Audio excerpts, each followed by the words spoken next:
आपण बघतो महाराष्ट्र आपला आवाज आपला अधिकार पेठ श्री राधाकृष्ण मंदिर एनडीसी कॉलनीच्या पाठीमागे परमपूज्य जंगलीदास महाराज यांचे प्रथम पुण्यस्मरण कार्यक्रमाचे आयोजन श्री भगवद्गीता कथा गेल्या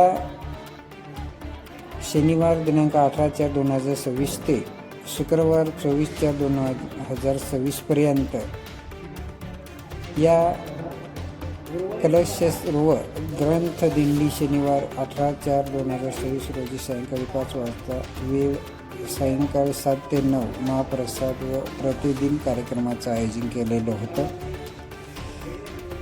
कथा व्यास हबप भास्कर भाऊ टेकाडे नाशिक यांनी 7 दिवसाचा जे काही कार्यक्रमाला वेळ दिला आणि पेठ नगरपंचायतमधील जे काही परमपूज्य जंगलीदास महाराज यांचे शिष्य किंवा भाविक यांच्या माध्यमातून या कार्यक्रमाचं आयोजन केलेलं होतं.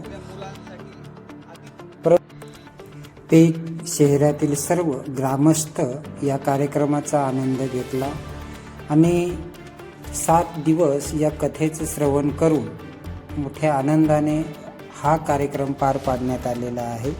यावेळी उपस्थित जे काही सर्व मान्यवर किंवा ग्रामस्थ मोठ्या आनंदाने यामध्ये सहभागी होऊन या कार्यक्रमात एक विशिष्ट आनंद घेऊन 7 दिवस न चुकता हजेरी लावून या कार्यक्रमाचं सांगता करण्यात आली.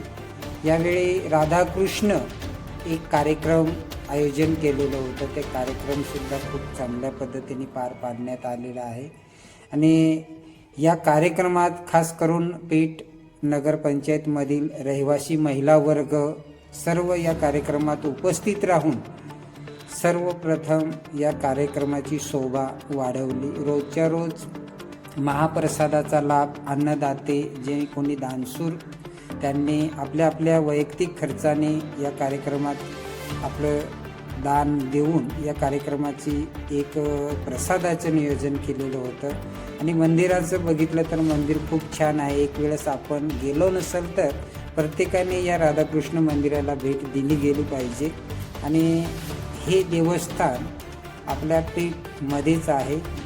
धन्यवाद. स्वतंत्र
एवढ्यामध्ये देव आले मागच्या दारातून म्हणजे म्हणणारा या आलाच काळा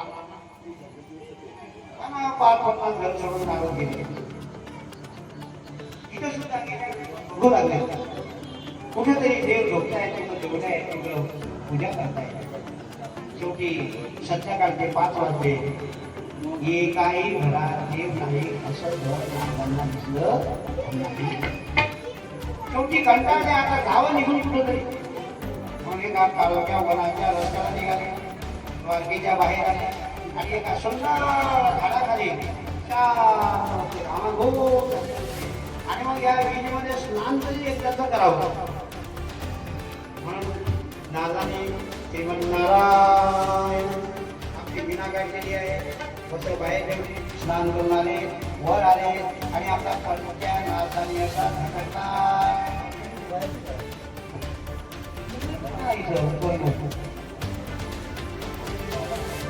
नाकात न झाली,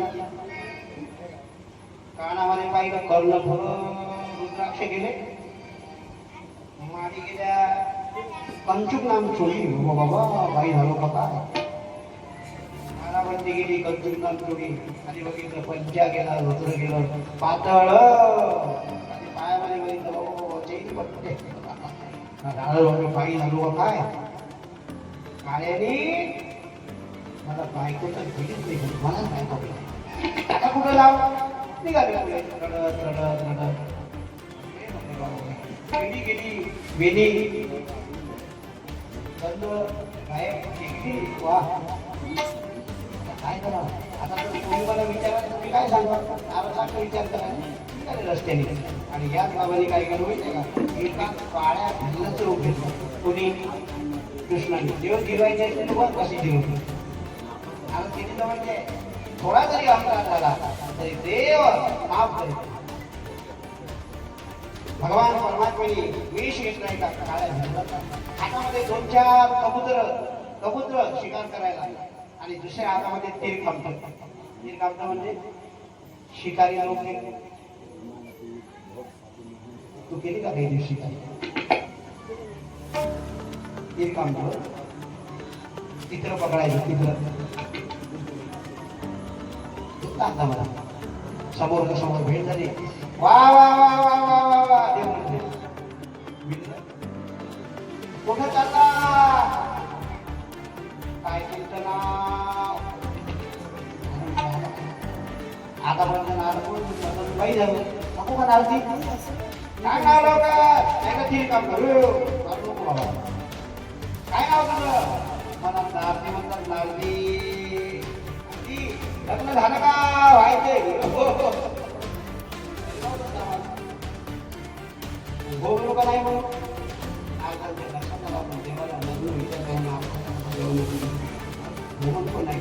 बस माझं सुद्धा अजून झालं नाही. किती वय आहे, वय विचारू नको.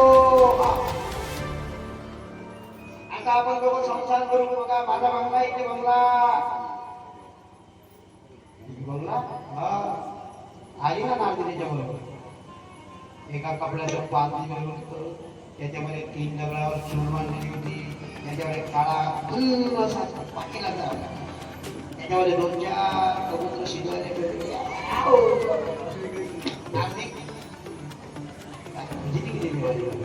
रे काळ्या तुम्ही जायचं बस.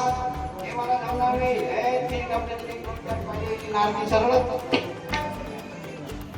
पुढे काय झालं, त्या भिल्लापासून नारदीला 60 मुलं झाली. 60 मुलीचे नंबर दिलेले होते. नंबर सोमवार 1 केला, मंगळवार 11-23 वेळ होता. म्हणजे जेवण करायला बसले की त्यांनी सांगितलं आपण दोघं एकाच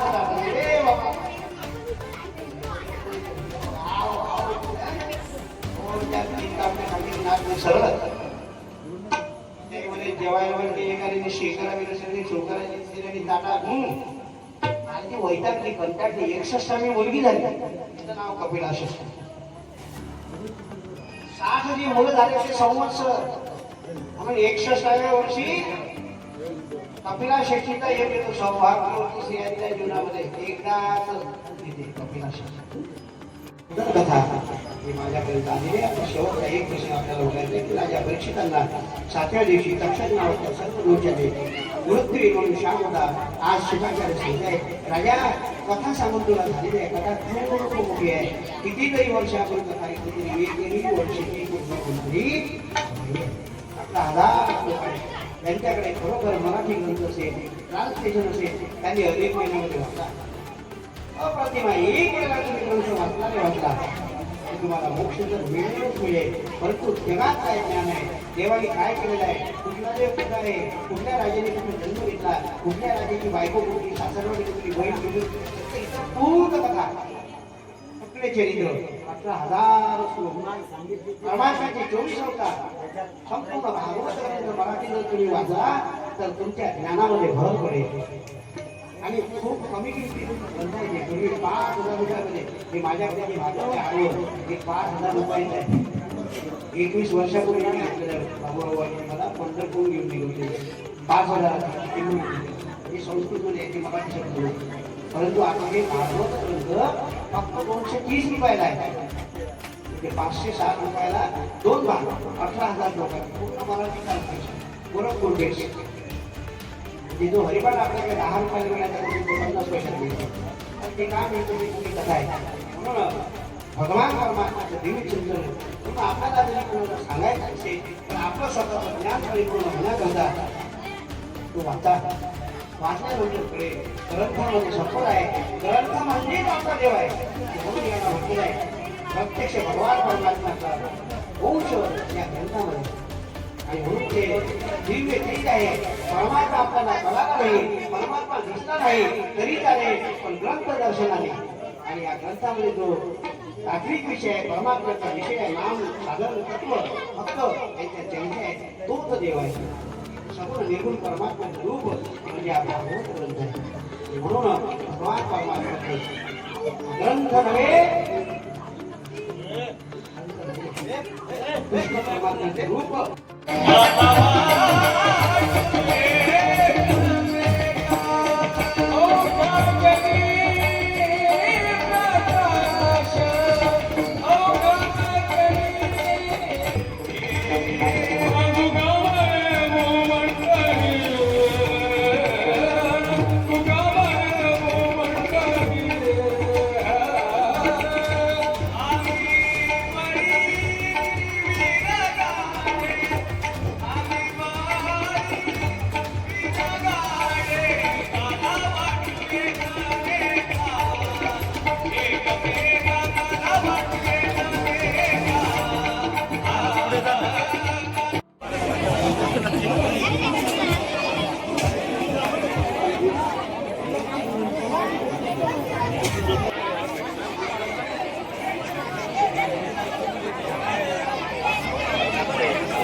बाबांसंदर्भात, जंगलीदास महाराजांच्या संदर्भात तुम्हाला काही माहिती आहे?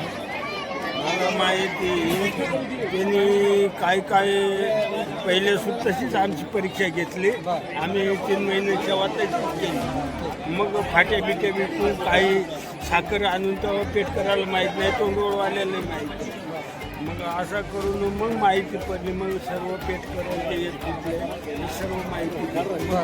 त्याला दूध पाणी तो मौन पाळत होता ना, बोलत नव्हता काय. मग जेवण नाही करत, मग दुधच जेवण करत नव्हते.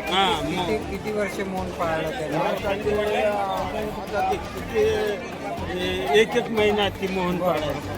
आणि राहायचे आहे का? राहायच्या महादेवाचा महादेवाची दरी ह्या दरीत दरीत त्याला एक अशी कुटी बनवून याच्यात दिली कसं वागायचं असं मग एक दीप असा कोरला ते दीपात ठेवला दीपातून मग आलं नदीतच मध्ये कुंडात मंदिर हुंबाचं पाणी त्यात मग गोडा हुंबा आणला मग राहायची सोय करून मग पण मी या टायमाला तरी तटली जोडी दिवसभर रातभर असा मग ते इकडं पेठमध्ये ह्या मंदिरात कसं काय आले इकडं कसे आले ना ते तिथे ते सेवेकरी बरेच होते ते गेले तो राऊत डवत जो होता सेवेकरी तो वारला तो मारला तिथं वाटतं कोणीतरी तो असाच मारला तेव्हा मी ते सांगता सेवेकरी काय नाव त्यांचं राऊत कोणते त्यांच्या सोबत सेवेकरी होता तो राऊत जवळ याचा असलम पाठ मग तसे ते उद्या नाही जुने याच्यावर आम्ही जाऊ सेवा बिवा करतो ते शासनवर आता जुनं जे पहिल्याहून आहे ते काय आताचं नव्हतं हे बाबापासून त्याच्या आधीहून आहे एक वेळेस नाव सांगा तुमचं नाव कोणाचं तुमचं माझं नाव पांडुरंग शंकर इंपाळ गाव तोंडवळ तोंडवळचं रहिवासी. हां ठीक आहे